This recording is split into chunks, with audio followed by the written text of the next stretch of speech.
ጤና ይስጥልን ክቡራን ተመልካቾች እንደምን ቆይታችኋል? ከፋና ሚዲያ ኮርፖሬሽን ሳምንታዊው የአንድ ድል መሰናዷችን ተጀምሯል። በዛሬ ቆይታችን በሰባተኛው ጠቅላላ ምርጫ እንግዲህ የመራጮች ምዝገባ እየተካሄደ መሆኑ ይታወቃል። ይሄንን ነጥብ መነሻ እናደርግና የዜጎች የመራጭነት ተሳትፏቸውን ማረጋገጥና የምርጫ ሂደት በተለይም ውጤታማ የምርጫ ሂደትን ከመከወን አንጻር የሚኖረው ሚና ያላቸው ትስስር ምን ይመስላል የሚለውን እንወያይበታለን። ለውይይታችን ደግሞ እዚህ እንግዳ ጋብዘናል። እንግዳችን አቶ አበራ ኃይለ ማርያም ይባላሉ። የሲቪል ማህበራት ድርጅቶች ህብረት ለምርጫ ከዛ ነው የመጡት።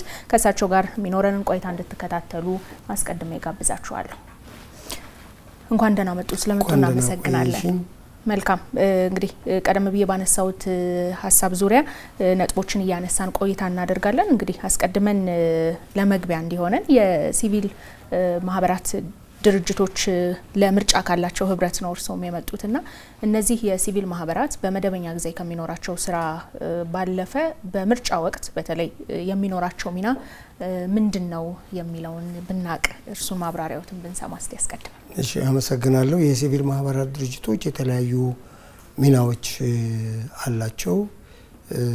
የልማት ስራዎችን ያከናውናሉ። የአገልግሎቶች የሚሰጡበት ተግባር አለ። ሰብአዊ እርዳታን የሚሰጡ ድርጅቶች አሉ። ከዛ ደግሞ በኢኮኖሚ እንቅስቃሴው ዜጎች የተሻለ ተሳትፎ እንዲያደርጉ የሚያግዙ ስራዎችን የሚሰሩ አሉ። ከዛ ውጪ ደግሞ በዲሞክራሲ፣ በሰብአዊ መብት፣ መልካም አስተዳደር፣ በሰላም፣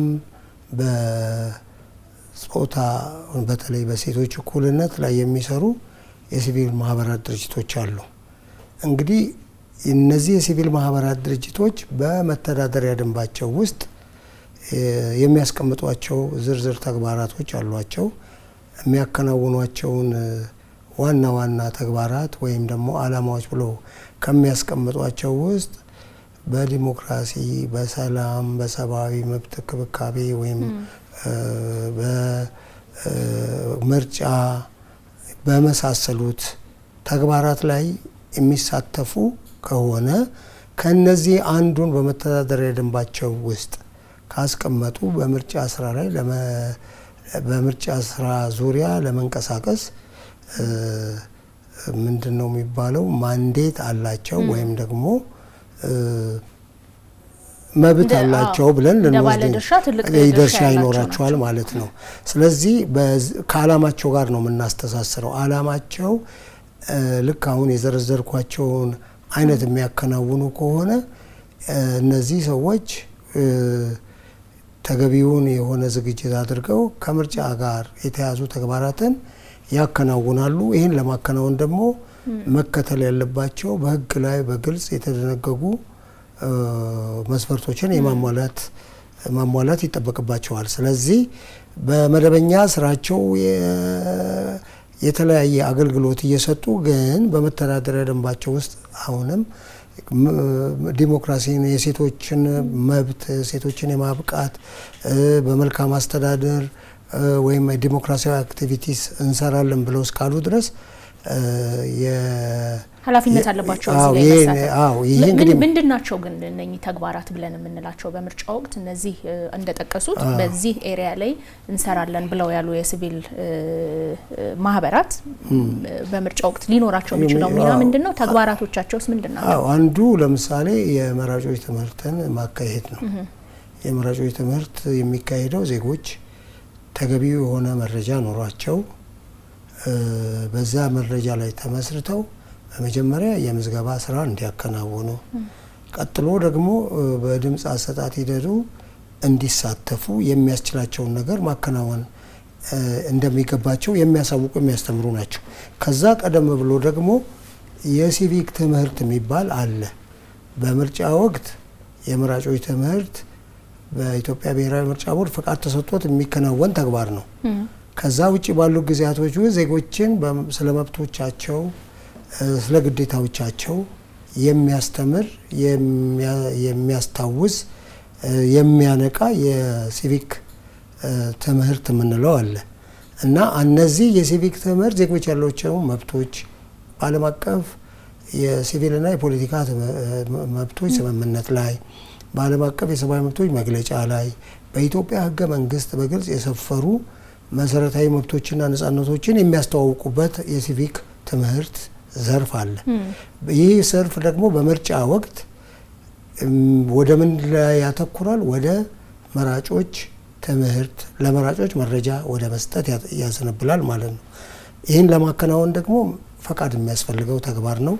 ከኢትዮጵያ ብሔራዊ ምርጫ ቦርድ ፈቃድ አግኝቶ የሚከናወን ተግባር ስለሆነ ለዚህ ስራ የሚያበቁ የሰው ኃይል እንዳለ ይህን ስራ ለማከናወን በቂ የገንዘብ መጠን መኖሩን ፕሮጀክት አዘጋጅተው ፕሮጀክቱ የት እንደሚከናወን በእነማን እንደሚከናወን ለኢትዮጵያ ብሔራዊ ምርጫ ቦርድ ያቀርባሉ። ይሄ ተመዝኖ ተፈትሾ የእውቅና ፈቃድ ይሰጣቸዋል። በዛ መሰረት የሚያከናውኑት ተግባር ነው ማለት ነው። ጥሩ። እንግዲህ የሰባተኛው ጠቅላላ ምርጫ ሂደት ላይ ነው ያለ ነው። የመራጮች ምዝገባም እየተካሄደ ነውና አሁን ባነሱልኝ ነጥብ መሰረት እነዚህን እንቅስቃሴዎች ለማድረግ ህጋዊነት ይጠየቃል። ያ ደግሞ በምርጫ ቦርድ ከሚሰጥ ፈቃድ የሚረጋገጥ ነውና በዚህ በሰባተኛው ጠቅላላ ምርጫ ፈቃድ አግኝተው ያሉ የሲቪል ማህበራት ድርጅቶች እያከናወኑ የሚገኙት ስራ እንዴት ይገለጻል? ምንስ እየሰሩ ነው? እንግዲህ ለዚህ የህብረቱ ለምርጫ ያለው እንቅስቃሴ ማለት ነው። አሁን እያከናወኑ ያሉት ስራ ባዘጋጇቸው ፕሮጀክቶች እና በሚሰማሩባቸው ቦታዎች ላይ ይወሰናል። ይሄ እንግዲህ የዚህ የመራጮች ትምህርት ብቻ ላይ ያተኮረ አይደለም። ከዛም በላይ እስከ ድምጽ መስጫ ቀን ድረስ እነዚህ ስራዎች ያከናውናሉ። የሚያከናውኗቸውን ስራዎች የምንመዝነው በሂደቱ መጨረሻ ላይ ይሆናል። ነገር ግን እነዚህ ድርጅቶች በተለያዩ ቦታዎች ተሰማርተው የመራጮች ትምህርትን እያከናወኑ እንደሚገኙ እናውቃለን። አሁን በቅድሚያም በተግባር ላይ ያለው የመራጮች ምዝገባ ነው። መራጮች እንዲመዘገቡ ለመመዝገብ የሚያስፈልጋቸው ነገሮች ማሟላት ምን እንደሚገባቸው የሚያስተዋውቁ የሚያስተምሩ ስራዎችን እያከናወኑ ናቸው። ይህ እንግዲህ እንደየድርጅቶቹ የሚደረግ ነው። በእኛ በኩል የመራጮች ትምህርትን የምናከናውነው እኔ እመርጣለሁ በሚል መሪ ቃል የመራጮች ትምህርትን በዚህ በእናንተ የቴሌቪዥን ጣቢያም በ6 ቋንቋዎች በሬዲዮ በተለይም በብሔራዊ የሬዲዮ ጣቢያዎች በአካባቢ ባሉ የሬዲዮ ጣቢያዎች በተለያዩ ቋንቋዎች በተለይ በአፋርኛ፣ በአማርኛ፣ በኦሮምኛ፣ በሲዳምኛ እንዲሁም በሶማሊኛ ቋንቋ እየተላለፉ ነው። ለምሳሌ እኛም በተመለከተ በእነዚህ ቋንቋዎች በ6ቱም ቋንቋዎች በኮሚኒቲ ሬዲዮ በፋና ኤፍኤሞች በተለያዩ ኤፍኤሞች እያስተላለፍን ነው። በኢትዮጵያ ቴሌቪዥንም በእናንተም ጣቢያዎች እና እንዲሁም በሌሎቹ ጣቢያዎች የሚያስተምሩ መልእክቶችን እያስተላለፍ ነው። ይሄ በእኛ በኩል እየተከናወነ ነው። በአካል ደግሞ መስክ ላይ ተሰማርተው ይህንን ትምህርት የሚሰጡ የአባል ድርጅቶቻችን የገንዘብ ድጋፍ እንዲያገኙ የድጋፍ ስራ ሰርተናል። እነዚህ ድርጅቶች ያንን ገንዘብ አግኝተው አሁን የመራጮች ትምህርትን በማከናወን ላይ ይገኛሉ። እስከ ድምጽ መስጫው ቀን ድረስ ይሄ ስራቸው ይቀጥላል ማለት ነው። ጥሩ።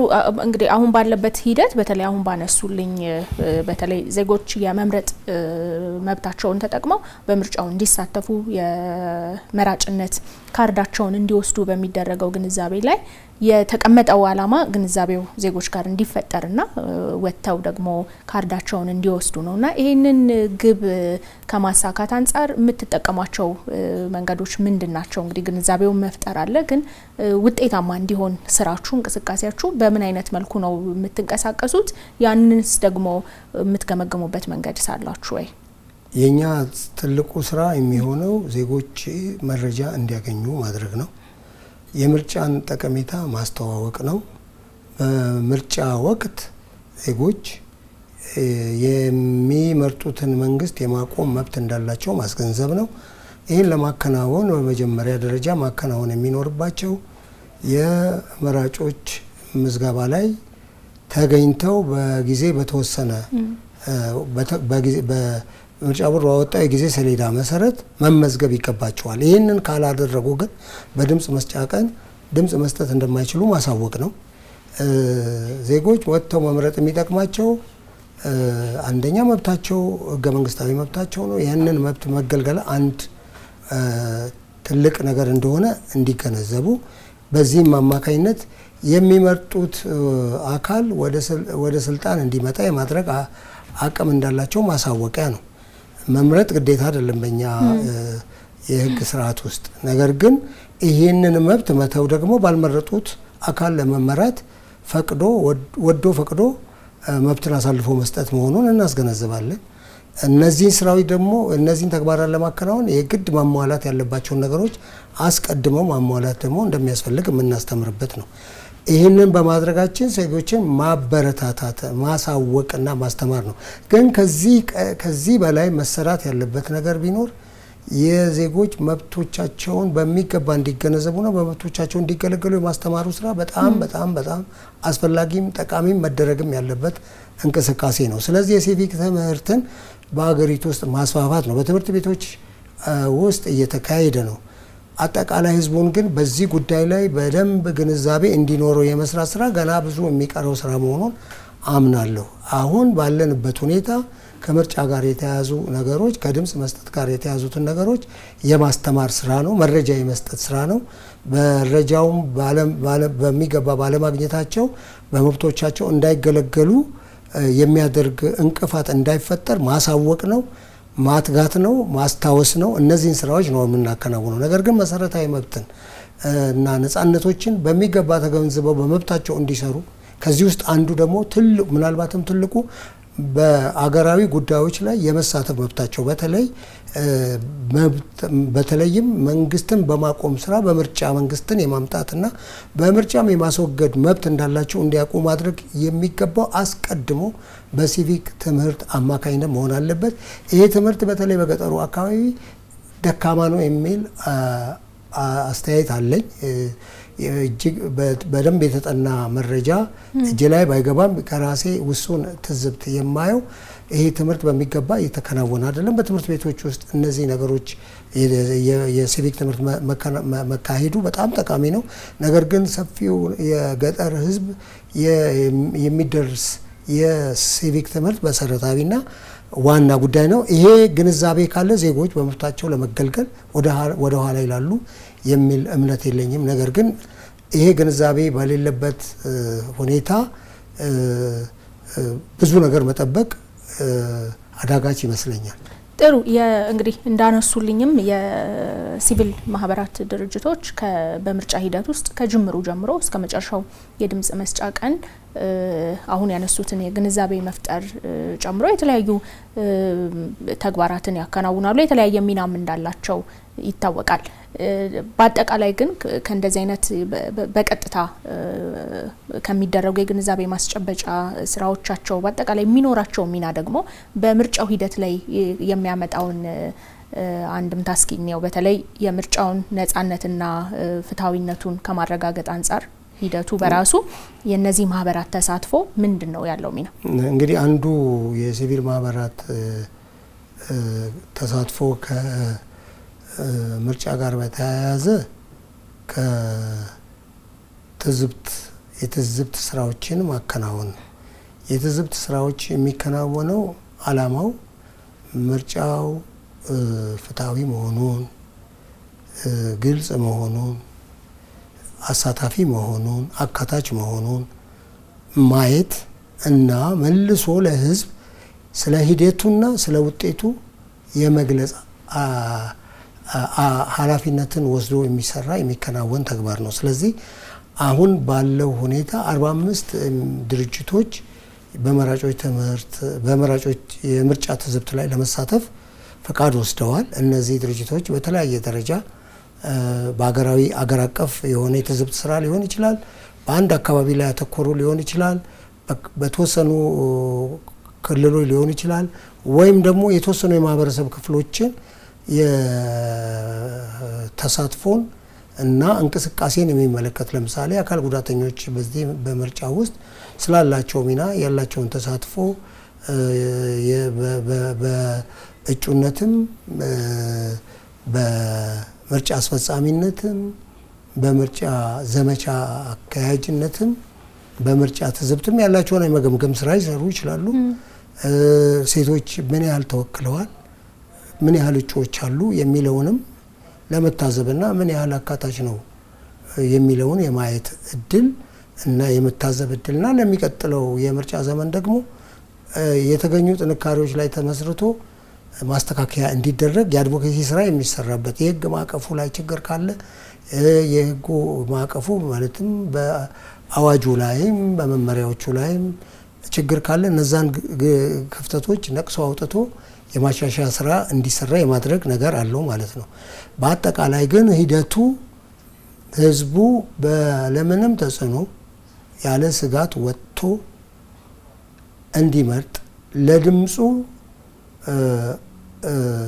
ድምጹን ሲሰጥ የሚታዘቡ ወገኖች መኖራቸውን ተገንዝቦ የራሱ እምነት እንዲያድርበት ስለ ሂደቱና ስለ ውጤቱ በታዛቢዎች አይን የሚገለጸው መረጃ ተአማኒነቱ ላይ፣ አካታችነቱ ላይ፣ አሳታፊነቱ ላይ፣ ግልጽነቱ ላይ የሚወጣውን የኦብዘርቬሽን ሪፖርት ሰምቶ የራሱን አቋም እንዲወስድ የሚያግዘው ነው።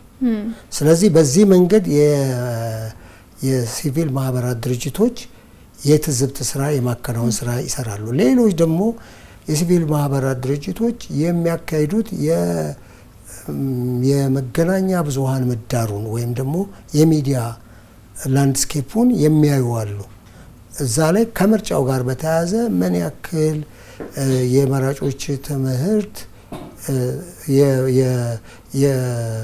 የአየር ሰዓት ለተለያዩ የፖለቲካ ፓርቲዎች ተደልድሏል፣ ምን ያህል ርትዓዊ ነው፣ ምን ያህሉ ደግሞ ፖለቲካ ፓርቲዎች ይህን እድላቸውን ተጠቅመዋል የሚለውን የሚያዩበት ነው። ስለ ምርጫው የመገናኛ ብዙሃን በአጠቃላይ የመንግስትም ሆነ የግል የሰጡት ሽፋን ምን ይመስላል፣ እነዚህንና የመሳሰሉትን የሚያዩ እንደገና በጣም በተወሰነ ጉዳይ ላይ ብቻ ተኩረው ከመገናኛ ብዙሃን ጋር የሞኒተሪንግ ስራ የሚሰሩ አሉ።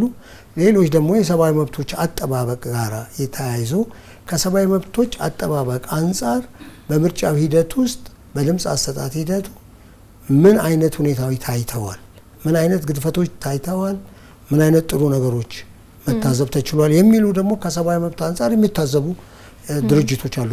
በተለያየ መንገድ የትዝብት ስራው ይከናወናል። ይሄ በኋላ ላይ ስለ ምርጫው ቅቡልነት መሰረታዊ ነገር ነው ብዬ አምናለሁ በግሌ። በተለያዩ አካላት የሚወጡ ግድፈቶች እና ጥንካሬዎች በሪፖርት መልክ ሲወጡ ለሚቀጥለው ጊዜ መታረም ያለባቸው ይታረማሉ። እንደኔ አረዳድ እና እኛ በምንሰራበት ድርጅት ውስጥ የምንሸፍነው የትዝብት ስራ ቅድመ ምርጫን ይሸፍናል። ይሄ በጣም ረጅሙን ጊዜ የሚይዝ ነው። ከዛ የድምፅ መስጫ ቀንን ክፍል አለው። ከዛ ደግሞ ድህረ ምርጫ ያለውን ሁኔታ የሚያካትት ነው። ይሄንን መሰረት አድርገን መግለጫ እናወጣለን። ስናወጣ በሂደቱ ውስጥ የታዩ ጥንካሬዎች፣ የታዩ ጉድለቶችን እናስቀምጣለን። ቀጥሎ ደግሞ የምክረ ሀሳብ ክፍል አለው። በምክረ ሀሳቡ ማን ምን ማድረግ አለበት፣ ፓርላማ ሊሆን ይችላል፣ የአስፈጻሚ አካል ሊሆን ይችላል፣ ራሱ የምርጫ ኮሚሽን፣ ሲቪል ማህበረሰቡ፣ ሚዲያው ሊሆን ይችላል። እነዚህ ምን ማድረግ እንዳለባቸው የምክረ ሀሳብ ክፍል ይኖረናል። በዛ መሰረት ደግሞ የሚቀጥለውን የምርጫ ሳይክል እነዚህን ነገሮች ላይ ጥናት በማጥናት የአድቮኬሲ ስራ በመስራት የምርጫ አስተዳደሩ መውሰድ ያለበትን እርምጃ በማመላከት ለምሳሌም በጉዳዮቹ በችግሮቹ ላይ ኮሜንተሪስ በመስራት በመጻፍ ፖሊሲ ብሪፎች በማዘጋጀት ስራቸውን ለማቅለል በመሞከር እነሱ ደግሞ ይህን ተገንዝበው ከሌሎቹ አካላት ከፓርላማም ጭምር ጋር በመወያየት የማሻሻያ ስራ እንዲሰሩ የምንሰራበት ጊዜ ይሆናል። ብዙ ተግባራት ከዛ በኋላ ይከናወናሉ ማለት ነው።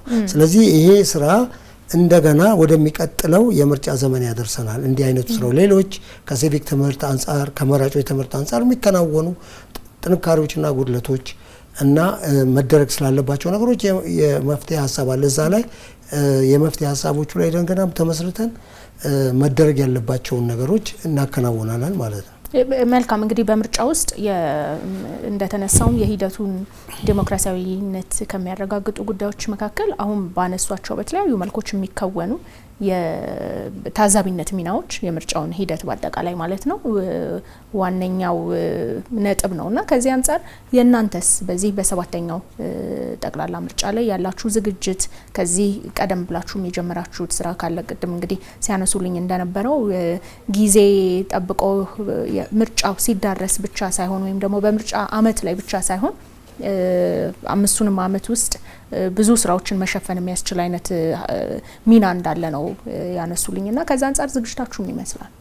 እኛን ዝግጅት በሶስት ከፍዬ ባስረዳ ጥሩ ይመስለኛል። ቀደም እንደተናገርኩት አንዱ ስራችን የመራጮች ትምህርትን ማካሄድ ነው። ይህን የምናካሄደው በባለቶቻችን አማካኝነትና እኛ ደግሞ በመገናኛ ብዙሃንና በማህበራዊ ሚዲያዎች አማካኝነት እነዚህን መልእክቶች እኔ እመርጣለሁ በሚለው መሪ ቃል ስር የተለያዩ መልእክቶችን የምናስተላልፍበት የምናሰራጭበት በተለያዩ መገናኛ ብዙሃን በብዝሃ ቋንቋ የምናከናውንበት አንዱ ስራችን ነው። ከዚህ በተጨማሪ ቅድም እንዳልኩት አባል ድርጅቶቻችን አቅም በፈቀደ መንገድ በአክሰስ እንዲያደርጉ ገንዘብ እንዲያገኙ እና የመራጮች ትምህርትን በራሳቸው እንዲያካሂዱ ማድረግ ነው። ሶስተኛው የሬዲዮ ፕሮግራም አለን። የዛ የሬዲዮ ፕሮግራም በተለይ የሷ ድምጽ የሚል ነው። ስለዚህ በሷ ድምጽ አማካኝነት ደግሞ እጩዎችን የምርጫ አስፈጻሚዎች የሚሆኑ ሰዎች ባለሙያዎችን፣ አክቲቪስቶችን ከሴቶች አንጻር መድረክ እየሰጠን ማድረግ ያለባቸውን መደረግም የሚገባውን ነገሮች የምንወያይበት እና ኢንተርቪው በማድረግ ወይም ደግሞ ምሳሌ የሆኑ ሰዎችን መጥተው የራሳቸውን ልምድ የሚያጋሩበትን የሬዲዮ ፕሮግራም እናከናለን። በእነዚህ ሶስቱ መንገዶች የመራጮች ትምህርትን ለማስፋፋት የምንሞክርበት ነው። እየሞከርንም ያለ ነው በዚህ መንገድ ነው። ይሄ የታዛቢነት ሚናውስ ላይ እዛ ላይ ልመጣ ነው። ሁለተኛው ክፍላችን የታዛቢነት ነው። በእኛ የአሰራር ምርጫ 3 ክፍሎች አሉ ብለናል። የቅድመ ምርጫ ስራውን እያከናወነን እንገኛለን። ለዚህ የምርጫ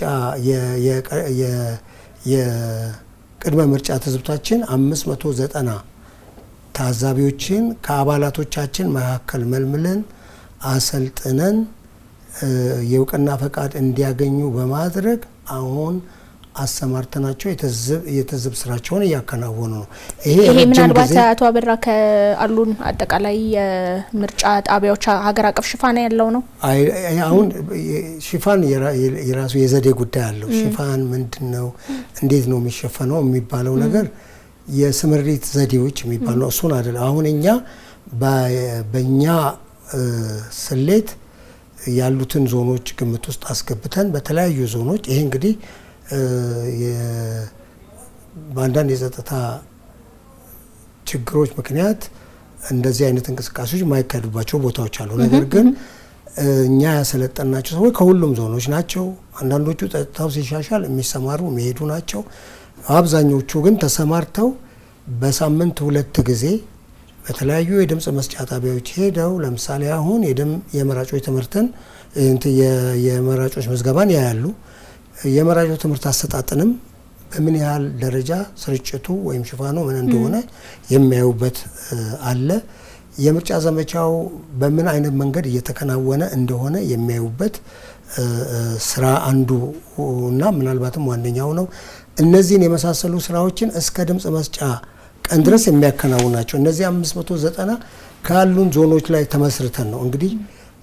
ስለዚህ በአጠቃላይ ምናልባት ስምሪታችሁ አጠቃላይ ያለውን የምርጫውን መልክ መንገር በሚችል ደረጃ ነው ባስረዳ ነው የሚሻለው። ምክንያቱም ሌላ ገጽ አለ። የድምጽ መስጫ ቀን የሚባለው 5000 ታዛቢዎች የሚሰማሩበት ነው። እነዚህ 5000 ታዛቢዎች ተመጣጣኝ የትዝብት ዘዴ የሚባል ፕሮፖርሽናል ዲፕሎይመንት ሜቶድ አለ የሚባል አለ። በሱ አማካኝነት የሚሰማሩ ናቸው። እነዚህ የሚሰማሩ ሰዎች ወካይነት አላቸው ብለን ነው የምንወስደው። ይሄ በዚህ ዘዴ አማካኝነት እነዚህ 5000 ታዛቢዎች ደግሞ በሁለት ተከፍለው 3000 ተቀማጭ 2000 ተንቀሳቃሽ ሆነው ነው የሚሰሩት። ተንቀሳቃሽ ታዛቢ የምንላቸው ቢያንስ አንድ ታዛቢ ከተንቀሳቃሽ ታዛቢዎች መካከል 5 ጣቢያ ቢያንስ ነው። ከዛ በላይ እስከ 12 ሊታዘቡ ይችላሉ። በእኛ ስሌት እስከ 28% ካለው ያጠቃላይ የድምጽ መስጫ ጣቢያዎች ሽፋን ለመስጠት ነው የኛ ድርጅት ብቻ ነው። ከዚህ ውጪ ሌሎች 44 ድርጅቶች እንዳሉ በደንብ መመልከት እኛ በድርጅታችን ግን ቢያንስ የምንሸፍነው እና ተመጣጣኝ ዘዴን በመጠቀም 28% አካባቢ ለመታዘብ ጥረት እናደርጋለን። ይሄ እንግዲህ ያው የስታንዳርድም ነው በዓለም አቀፍ ደረጃም የታዛቢ ድርጅቶች የሚጠቀሙበት ነው። ቢያንስ ከነዚህ አካባቢ ያገኘናቸው መረጃዎች ስለ ምርጫው ሂደትና ስለ ውጤቱ ሊነግሩን ይችላሉ የሚል ዝግጅት አላችሁ እምነት አላችሁ። መልካም ወደ እንግዲህ አጠቃላይ ሂደቶች ደግሞ እንመለስና የዜጎች ተሳትፎ በምርጫ ወቅት ቀደም ሲል በግንዛቤ ሂደት ላይ ያላችሁ ሚና ያነሳን ነበርና ትስስራቸውን እስቲ እናንሳ። ይሄም የግንዛቤው አንዱ አካል ስለሆነ ዜጎች በምርጫ ወቅት በነቂስ ወጥተው የመራጭነት መብታቸውን ተጠቅመው መምረጣቸው ተሳትፏቸውን ማረጋገጣቸውና ውጤታማ የምርጫ ሂደትን መከወን መካከል ያለው ትስስር እንዴት ይታያል? በኢትዮጵያ የነበረው ልምምድ እንዴት ያዩታል? እንግዲህ ያው በዜጎች ወጥተው በመምረጥና በምርጫ መካከል ቀጥታ ግንኙነት አለ። ምንድነው? ዜጎች ለመምረጥ ግንዛቤ ሊኖራቸው ይገባል። አንዱ ነው፣ ብቸኛው ምክንያት ግን አይደለም። የግንዛቤ ጉድለት ምን ይሰራልኛል፣ ለምንድን ነው መርጠው ምንስ ለውጥ አመጣለሁ ብሎ የሚያስቡ ወይም ምርጫ ምን እንደሆነ እንኳን እውቀት የሌላቸው ዜጎች ሊኖሩ እንደሚችሉ ማሰብ ያስፈልጋል። ስለዚህ ይሄ አንደኛው ከግንዛቤ ጋራ የሚያያዝ ነው። ይሄ ነገር በትክክል ለኔ የሚጠቅም ነው። እኔ በመምረጤ ቢያንስ የሚገባኝን ግዴታ ተወጥቻለሁ። ስለዚህ በእኔ ድምፅ አማካኝነት እና የኔን መሰሎች ድምጾች ተጠራቅሞ መንግስት የሚባለው አካል ወደ ስልጣን ለማምጣት ወይም ደግሞ አሸናፊ የሚባለውን ፓርቲ ወደ ስልጣን ለማምጣት የራሴ አስተዋጽኦ አለ ብሎ የማመን መሰረታዊ ነገር ነው የሚያስፈልገው። ይህንን እምነት ለመፍጠር በሚገባ ትምህርቱ መሰራጨት አለበት። ስለ መብት ያለን ግንዛቤ ማሳወቅ አለብን። መንግስት ወደ ስልጣን እንዴት እንደሚመጣ ከስልጣንም እንዴት እንደሚወርድ በሰላማዊ መንገድ የሚማሩበት መንገድ ይሄ ነው አንዱ። ለዚህ መሰረታዊ የሆኑ ግንዛቤዎች መስጠት በጣም ዋና ጉዳይ ነው። ይሄ በተከታታይ ሊሰራ የሚገባው ነገር ነው። ረጅም ጊዜ የሚጠይቅ በተለይ ብዙ የትምህርት ስርጭት ያልደረሰባቸው አካባቢዎች ባሉባት ኢትዮጵያ ይሄ ትልቅ ስራ ይጠይቃል። ለምሳሌ እንደ ኮሚኒቲ እንመጣበታለን መጨረሻ ላይ እንደ ሀገር ያለን ይሄ አንዱ ነው። ሌላው ደግሞ በሂደቱ ላይ ሂደቱና ውጤቱ ላይ ካለው በሂደቱ ላይ እምነት መኖር አለበት። ድምጼ ማተር ያደርጋል፣ ድምጼ ለውጥ ያመጣል ወይም ድምጼ አልተጭበረበረም ብሎ ማመት መቻል አለባቸው። ይህንን እምነት መፍጠር አንዱ ትልቁ ስራ ነው። ይሄ ደግሞ የተለያዩ አክተሮች የሚሰሩት ስራ ነው። ፖለቲካ ፓርቲዎች እዚህ ጋር ሚና አላቸው። የምርጫ አስተዳደሩ እዚህ ጋር ሚና አለው። የሲቪል ማህበራት ድርጅቶች እዚህ ጋር አላቸው። መንግስት የራሱ ሚና አለው። እነዚህ ነገሮች በሚሟሉበት ጊዜ ድምጼ ዋጋ አለው ብሎ የሚያምን ዜጋ ወደ ድምጽ መስጫ ጣቢያ ይመጣል ማለት ይህንን እምነት መፍጠር አንዱና ትልቁ ስራችን ሊሆን ይገባል። ማለት በሂደቱ በውጤቱ መካከል ግንኙነት እንዳለና በዚህ ላይ እምነት እንዲኖር ማሳደር። ይሄን ደግሞ የምርጫ ታዛቢዎች በገለልተኝነት በታማኝነት እና እውነቱን የታዘቡትን በሪፖርት በማውጣት የሚያሳዩት ይሆናል። እንዲህ አይነቱን እምነት መፍጠር ሌላው መሰረታዊ ነገር ነው። ከዛ ቀደም እንዳልነው እንግዲህ ሂደቱ ሰላማዊ በሆነ ሁኔታ ውስጥ መከናወን አለበት። እነዚህ ሰላማዊ በሆነ ሁኔታ ውስጥ ካሉ ሰዎች ተማምነው ወጥተው ድምጽ እንዲሰጡ ማድረግ ያስችላል። ስለዚህ ይሄ ደግሞ አንዱ ሪኳየርመንት ነው። ይህንን ተግባር ለማከናወን መፍራት የለባቸውም። ለመታዘብም መፍራት የለበትም። ድምጽ ለመስጠትም ማንኛውም መፍራት የለበትም። እነዚህ ቢያንስ እነዚህ ነገሮች ናቸው። ሌሎች ተጨማሪ ምክንያቶች አሉ። መልካም ስፔሲፊካሊ አቶ አበራ እንዲያነሱልኝ የፈለኩት እስካሁንም እንግዲህ 7ኛ ዙር ነው አሁን ምን ከውነው ምርጫ እንደ ሀገር ከዚህ በፊትም በነበሩት የምርጫ ዙሮች ላይ ዜጎች ይሄንን ግንዛቤ አሁን ያነሱትን ግንዛቤ ኖሯቸው ወደ ምርጫ ጣቢያዎች ሄደው ተመዝግበው በምርጫ እለትም ደግሞ ለወደዱትና ለፈቀዱት ድምጻቸውን የማኖር የመስጠት ልምምድ እንግዲህ እንደ አጠቃላይም ስናየው በዲሞክራሲ ግንባታ ውስጥ እንደ ሀገር በዲሞክራሲያዊ ልምምድን በማስፋት ትልቅ ሚና የሚኖረው ነውና ይሄንን ነጥብ ነው እስካሁን የመጣንበትን መንገድ ምን ይመስላል ከሚለው አንፃር ዜጎች ወጥቼ መምረጤ አንድ ግለሰብ እንደ ዜጋ ወጥቼ መምረጤ ይሄ ነው ተጽዕኖ ብሎ ከማመን አንፃር አክሽኑንም የሚወስደው ተከትሎ ነውና ያለ ልምድ በዚህ ዙሪያ ምን ይመስላል እስካሁን ውጤትና ሂደቱ ላይም ቀደም እንዳነሳ ነው ያለው የአንድ ሰው መምረጥ አለመምረጥ ጉዳይ በምን ያህል ክብደት ነው መታየት ያለበት ምንድነው ኢምፓክቱ በአጠቃላይ እንግዲህ ያለፉ ምርጫዎችን በተለያየ መንገድ ልናይ እንችላለን 97 ነው በግልጽ አሳታፊ የሆነና ትንሽ ፉክክር ያለበት ምርጫ የተካሄደበት ተብሎ በብዙ ጥናቶች ላይ እንደ ምሳሌ የሚወሰዱ ከዛ በፊት የነበሩት ብዙዎቹ ብዙም አመርቂ ናቸው ተብሎ አሳታፊም ዲሞክራሲያዊም ናቸው ተብሎ የማይወሰዱ ነበሩ 97 ግን በጣም ቁልፍ እንደነበረ ይነገራል ከዛ በኋላ በ2001 የተካሄደው ምርጫ ነው በእኛ የትዝብት ሂደት ብዙ ሰው ወጥቶ የኛ የትዝብት ሪፖርት አሁንም ዌብሳይታችን ላይ አለ አንዱ የታዘብነው ነገር ሰዎች ወጥተው የመረጡበት ድምጽ የሰጡበት ብዙ ሰው ወጥቶ ድምጽ የሰጠበት ጊዜና ሰላማዊ የሆነበት ሁኔታን የተመለከትንበት ነው ነገር ግን ውድድር ላይ ውሱንነት እንዳለው በሪፖርታችን ላይ አሳይተናል ኮምፒቲቲቭ አልነበረም ብለን በሪፖርታችን ላይ አሳይተናል ግን ተሞክሮ እጅግ በጣም የተሻለ ካለፉት ምርጫዎች የተሻለ ነበር ምክንያቱም በኮቪድ ኢንቫይሮንመንት ውስጥ የነበርን ስለነበረ እንደገና የግጭት አውድ ስለነበረ በነዛ ሁኔታዎች ሁሉ ውስጥ ሰው በነቂስ ወጥቶ ለመምረጥ ተነሳሽነት ያሳየበትና ያ ተሳትፎ እንደ አዎንታዊ የሆነ ሰላማዊም ደግሞ እንደነበረ የኛ ትዝብት ሪፖርት ያሳያል ያለፈው ምርጫ ማለት ነው የ2013 ምርጫ ማለት ነው በዚህ እኛ የታዘብናቸው ሁለት ሰላማዊ መሆኑን ብዙ ህዝብ ወጥቶ የመረጠበት መሆኑ ነው አንድ የምርጫ ማሳያ የመራጮች ተመዝጋቢነት መመዝገብ አንድ ዋና ፋክተር ነው ከዛ በኋላ ግን ሁለተኛው በተመዘገበው ሰው ልክ ቁጥር ወጥቶ መምረጥ መሰረታዊ ነው ለምሳሌ ናይጄሪያ 90 ሚሊዮን ህዝብ ተመዝግቦ ነበር የመረጠው ግን 26.3 የሚሆን ህዝብ ብቻ ነው ከአንድ ሶስተኛ በታች የሆነ መራጭ ነበር የተገኘው የዕለት የድምጽ መስጫው እና ብዙ ሰው ተመዝግቦ በጣም ያነሰ ቁጥር ያለው ሰው መምረጡ በአገሪቱ ያለው የምርጫ ኮሚሽን የሚሰጣቸው የራሱ ማብራሪያ አላቸው ግን ለቅቡልነት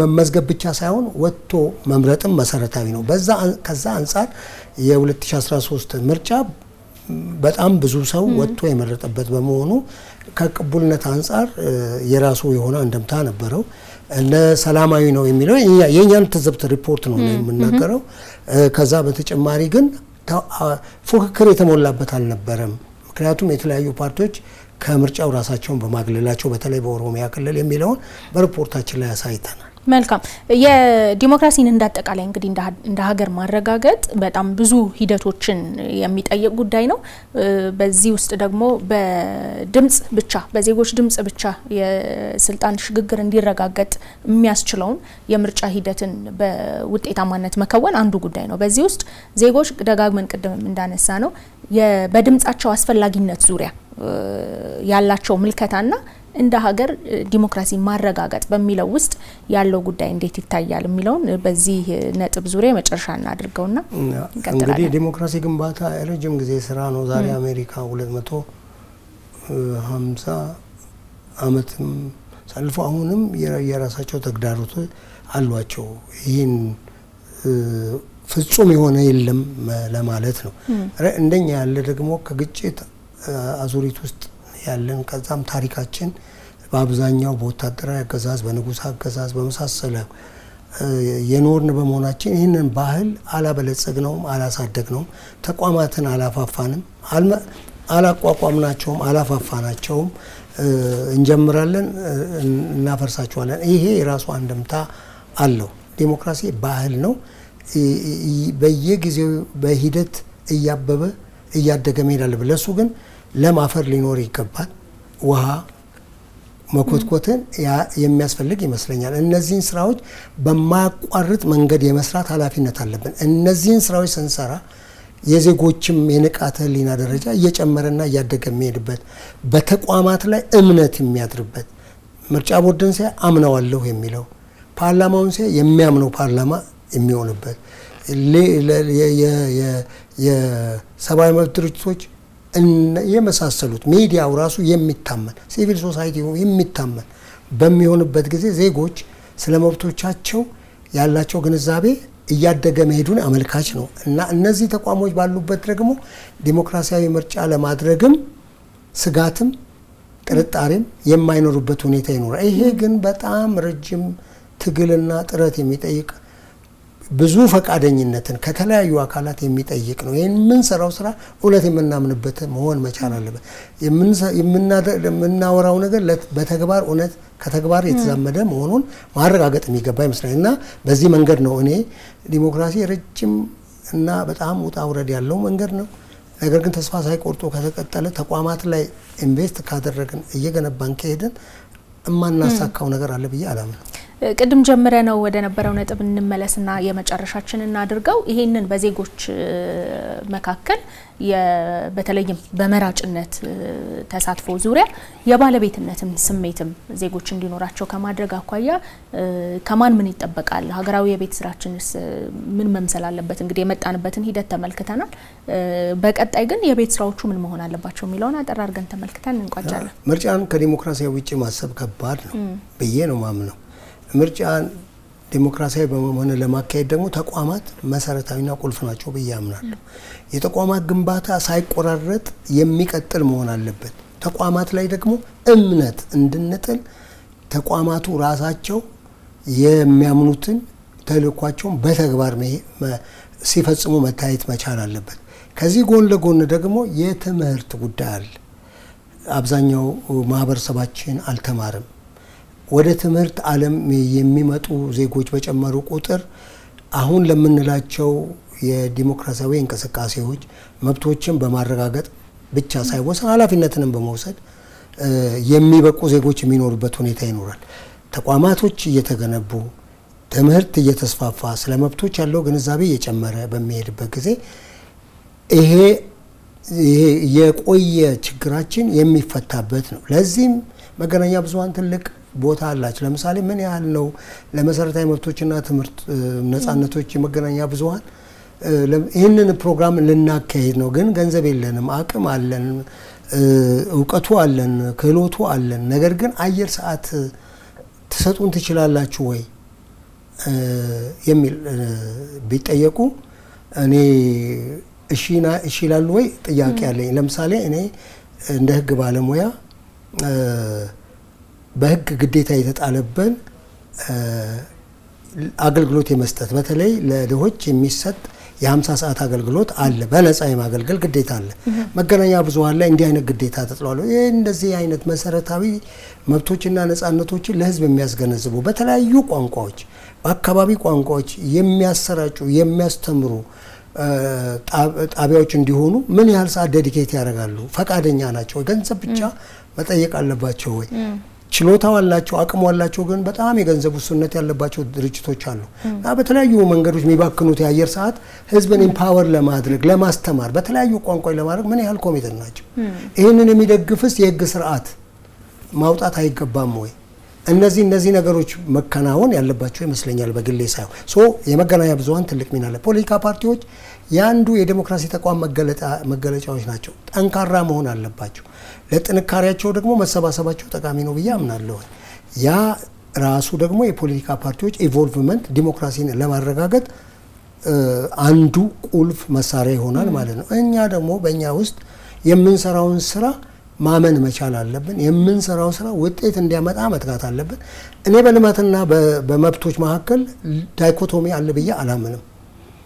ልዩነት አለ ብዬ አላምንም እና ይሄ ልማት ነው ይሄ ዲሞክራሲ ነው ተብሎ አይደለም አንዱ ሌላውን የሚመግብበት ነገር መኖሩንና እኛ ስራችንን ስንሰራ መብቶችን ከልማት እንቅስቃሴዎች ጋር አጣምረንና ዛምደን ልንሰራ ይገባል የሚላለኝ በእኔ እምነት የሲቪል ማህበራቱ ማለት ነው። አቶ አበራ ኃይለማርያም ከሲቪል ማህበራት ድርጅቶች ህብረት ለምርጫ ስለመጡ ላነሳናቸው ጥያቄዎች ደግሞ ምላሽ ማብራሪያ ስለሰጡን አመሰግናለሁ።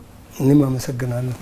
ክቡራን ተመልካቾች እናንተም ለሰጣችሁን ጊዜ እናመሰግናችኋለን። የዛሬው አንድ ዕድል የተከታተላችሁትን ይመስል ነበር። ውብርስ ተሰማ ከስቱዲዮ ባለሙያዎች ጋር በጋራ በመሆን አብረናችሁ ነበርን። ስለተከታተላችሁን በድጋሚ እናመሰግናለን። በያላችሁበት መልካም ጊዜ